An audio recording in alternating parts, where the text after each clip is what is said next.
Viste que después de la pausa que se hace el programa de verdad.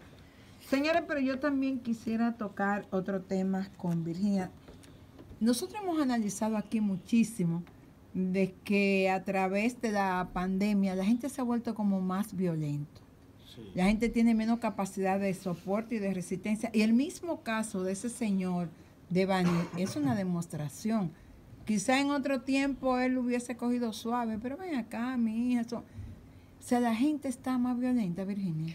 Sí, definitivamente, pero la violencia no se justifica, es lo primero, porque cada ser humano decide cómo responder hacia una acción, es responsable. ¿Cómo, de qué manera? Bueno, utilizando las herramientas de la inteligencia emocional. Lamentablemente aquí no estamos ni cerca de un buen manejo de inteligencia emocional porque muchas veces te dicen, bueno, eso lo tienes que aprender tú de familia, en el hogar, pero a veces los padres muchas de las veces no tienen esas herramientas. Entonces la forma de corrección hace décadas atrás era con un correazo, con una chancletada, todas esas cosas y ahí se va reproduciendo la violencia, tanto física como verbal, psicológica, emocional, y entonces todo eso se va repitiendo. ¿Qué pasa con la pandemia? Bueno, en la pandemia hubo un confinamiento donde ya yo tenía, hay una carga emocional, la gente que ha perdido familiares, que ha perdido su trabajo, que a nivel económico su empresa ha colapsado, que la pareja no se veían 24/7 y ya vemos la maña de cada quien o la costumbre de cada quien. Tampoco a la pandemia, entonces eso te crea incertidumbre. También muchas cosas, hay unos niveles de ansiedad, de angustia, de estrés, de depresión que no se manifiestan, o sea, no se manifestaban en años atrás. Aunque con esto digo que no se debe de justificar, porque de toda acción negativa debemos de reaccionar de una forma positiva, o sea, de cada situación difícil que nos pase en la vida hay que revertir lo positivo. Doctora, en América Latina, porque no vamos a hablar de República Dominicana porque sabemos que no existe, pero hay en otros países de América Latina existe un presupuesto para la salud mental. Claro que sí, mira, los países más desarrollados, o sea, civilizados, vamos a hablar de Europa, por ejemplo, yo tengo pacientes en Suiza y los niveles de inteligencia emocional es 1A, o sea, wow. Que ellos van porque van a hacer un contrato de pareja, a veces están casados con latinas o latinos y como son europeos tienen costumbres diferentes y dicen, bueno, inteligentemente quien viene a buscar la ayuda es el europeo. Sí. Y dicen, mira, vamos a buscar un mediador para que nos dé las herramientas para que nosotros tener una convivencia saludable.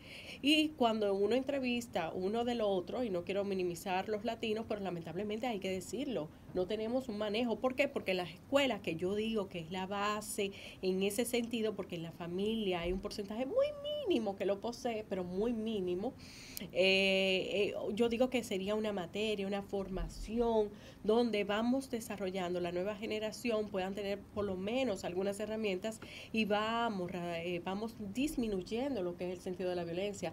¿Por qué? Porque la violencia lo primero que hace es que te culpa sus acciones. O sea, yo me comporté así porque tú hiciste tal cosa. No.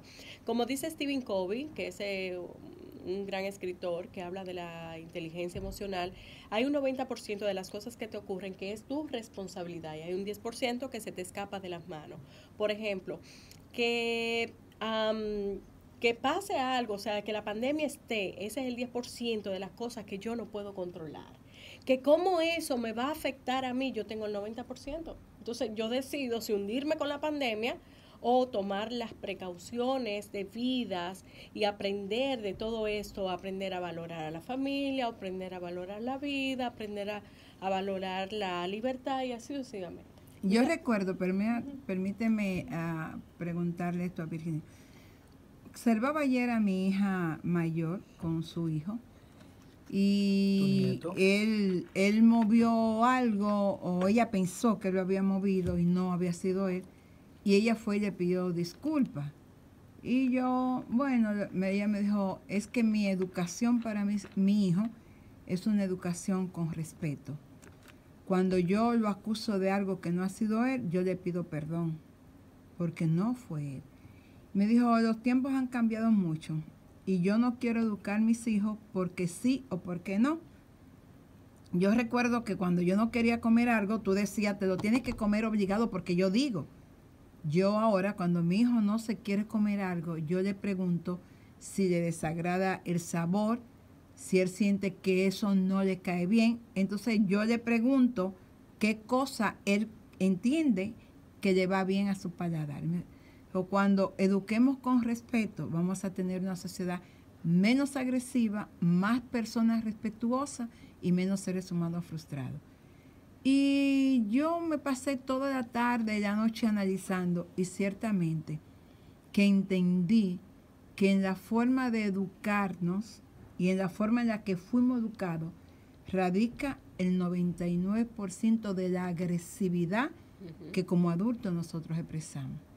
Eso de que sí porque sí, ya, y ella me decía, dictatorialmente. O sea, ¿tú te acuerdas que tú decías, yo te decía, mami, pero que yo quiero ir? Tú decías, usted no va porque dije que no. O sea, sí, sin una explicación. Ahí hay un factor también. Por ejemplo, ¿dónde vive tu nieto? No, mi nieto vive en Argentina. En Argentina. Quizá ella tiene la posibilidad de decirle al nieto, a su hijo, mira, ¿qué te puedo dar para tu paladar? Pero una persona que tiene para darle plátano con huevo a su hijo no tiene opciones. Sí, pero quizá tú no le tienes que decir, te tienes que comer el plátano con huevo porque eso es lo que hay y punto. Quizá tú le puedes decir, mira, mijo, bueno, económicamente no podemos comprar otra cosa. Es lo que ella habla, de educar con respeto, no decir, eso se va a hacer así porque hace una imposición. Ese mami, el problema es que los padres te imponen, los padres no te educan. Y mi hija tiene 35 años. Pero hay una parte de la responsabilidad de los padres que tú no la puedes delegar al hijo. O sea, hay cosas que tú no la puedes negociar. Sí. En la educación hay cosas que tú no puedes dejar que sea el niño el que decida qué hacer, porque se supone que el adulto es el que tiene la capacidad.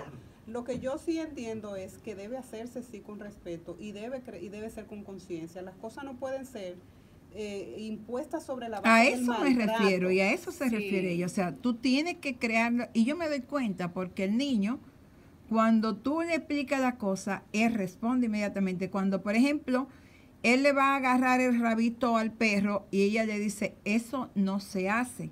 A ti no te va a gustar que te pongan la mano a tu colita. O sea, y le pones la mano en el pamper. ¿No te gusta que te pongan la mano en la cola? Al perro no le gusta que le ponen la mano en la cola. Tuyo, él le agarra la cola. A Rufito. Y no lo ha mordido todavía. Entonces, ya él no lo hace. Y a eso es que ella se refiere. No decirle, no lo haga. Sí, o sea, aparte, ese tono agresivo con el que nosotros hemos criado y con el que fuimos criados. No, es que yo recuerdo que en mi casa yo me ganaba una semana entera limpiando para ir a una actividad y al final me decían que yo no iba y mi mamá me decía que ella cambió de opinión. Y ahí viene la frustración de que tú trabajaste para eso. Para que me dieran el permiso. Exacto, pero entonces ahí estamos hablando lo que es la comunicación, aparte del respeto. Vamos a respetar a ese ser humano que viene creciendo. Claro. Yo lo voy a guiar como padre responsable que soy y le voy a decir qué es correcto, qué no es correcto, o más bien qué es factible para cada uno. Exactamente. Si yo le digo, mira, si yo como madre tengo dos opciones de comida para él, le digo, ¿qué te gustaría? Exacto. Le puedo dar la opción antes de hacerlo. Entonces, si me pide una cosa, por ejemplo, el mangú con huevo, y de repente me dice, yo no quiero eso, entonces no. Entonces no vas a comer más nada hasta porque lo pediste. O sea, la educación con respeto, la disciplina es parte del crecimiento del ser humano de una manera que esa persona se pueda guiar y que pueda decir que es factible que no, pero también que sepa asumir sus responsabilidades, que se gane las cosas. No podemos ser tan permisibles. Ahora con las redes sociales, con todo el bombardeo de información, ahora los padres tienen mucho más responsabilidad de poder monitorear, ver que, porque vienen con un lenguaje y tú dices, ¿dónde lo sacaste? ¿Y dónde tú aprendiste eso? ¿De TikTok? ¿De qué? Entonces tú tienes que monitorear y ver, porque hay mucha violencia también. Claro, que tanto nosotros estamos permitiendo que nuestros hijos se contaminen, porque o sea, hay que chequear qué tanto tú estás permitiendo que tu hijo o tu hija se contamine con lo que estás recibiendo, porque hay mucha contaminación. Doctora, ahorita cuando Carmen Luz iba a